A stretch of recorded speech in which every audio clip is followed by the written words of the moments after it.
भगवान तुम्हारे परिवार को सुरक्षित रखे। भले आप थोड़ा गरीब रहो लेकिन सुखपूर्वक रहो। इतने धनी बनने की कोशिश मत करो कि आगे तुम्हें रोना पड़े, पछताना पड़े। नाम जप करने के लिए ये डर जरूरी है। अच्छा, डर भी है और सत्य बात है। पता नहीं शाम हो कि ना हो हमारी, अब क्या भरोसा बताओ। कोई भोजन पा रहा है, कवल नहीं ले जा पा रहा, मर रहा है। कोई नाच रहा है, ऐसे नहीं कर पा रहा, मर रहा है। तो अब क्या भरोसा। गाड़ी में फिल्मी गाना सुनते जा रहे हैं और ऐसा धक्के चले खत्म, क्या भरोसा। पानी का बुलबुला कब फूट जाए।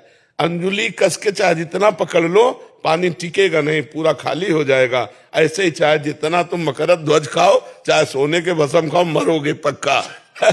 तो जब मरना ही है तो वो चीज कमा लो जो अविनाशी है। वो है भगवान का नाम, भगवान का भजन, परोपकार, दूसरों का हित, दूसरों का मंगल। प्राय मना करते रहते हैं कि घूस मत लो, क्योंकि तुम्हें थोड़ा प्रलोभन तुम्हारे शरीर को नष्ट कर देगा, तुम्हारी पोजीशन को नष्ट कर देगा, तुम्हारे परिवार की आशाओं में पानी फेर देगा। तो उन्होंने दिखाया कि कहीं का कोई अफसर जो है पुलिस विभाग का 50,000 रुपये घूस ली, और वो जो उनके डिपार्टमेंट होते हैं ना, वो पकड़ने वाले, अब ऐसी बुरी तरह उनको घसीट करके गाड़ी में डाल रहे थे। तब उस समय हम उनके चेहरे को देख रहे थे कि अब विचार करो, जो सरकार फीस देती है, अगर उसमें स्थित रह करके आप निर्दोष को छोड़ देते और दोषियों को दंड देते तो तुम्हें सलूट मारी जाती, और आज तुमने चूक कर दी। क्या 50,000। लेकिन वो बेइज्जती जो आपको आपकी वर्दी सहित आपको पकड़ करके गाड़ी में ऐसे ठूस रहे जैसे आपने कभी दोषियों को ठूसा होगा। तो अब आप विचार करो, थोड़ा सा सत्संग न मिलने के कारण, अध्यात्म में ना होने के कारण, कि हमारा 50,000 एक्स्ट्रा में आ जाएगा, पूरा जीवन ही बर्बाद। अब उनके रिश्तेदार, नातेदार, माता पिता, पत्नी, पुत्र, परिवार, सब दुखी हुए कि नहीं हुए, और खुद जेल जाएंगे, और खुद वो बिल्ला का जो अपमान हुआ उसको जीवन भर दुख भोगेंगे। नहीं, कितनी शान है इस बिल्ले में। भारतीय सरकार का सम्मान का प्रतीक है।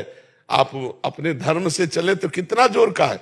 तो हमें चाहिए कि हम धर्म के भय से युक्त रहें, कि कोई अधर्म कार्य न हो जाए, कहीं परोपकार की जगह पर शोषण न हो जाए, कहीं भगवान के भाव की जगह अधर्म न हो जाए। तो इन सब के लिए आवश्यक है अध्यात्म, और अध्यात्म तभी जागृत होता है जब मृत्यु को सामने रखा जाता है कि यार कभी भी मर सकते, काम बना लो, कभी भी शरीर छूट सकता है, भगवान का भजन कर लो, दान पुण्य कर लो, भगवान के लिए कुछ कर लो, तब तो जीवन सार्थक हो जाए। नहीं, छोटी छोटी गलतियों में बहुत बुरी दशा होती है।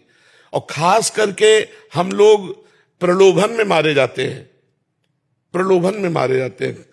जितनी जेल भरी है तब दो में ही भरी है, क्रोध और प्रलोभन। क्रोध से हिंसा होती है और प्रलोभन से नाना प्रकार की दुराचार प्रवृत्तियां होती है।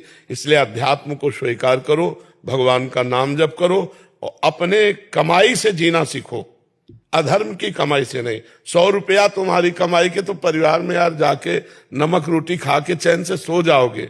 वो 50,000 किस काम के कि सबको दुख पहुंचा, और तुम्हारा जीवन तो दुखी रहे।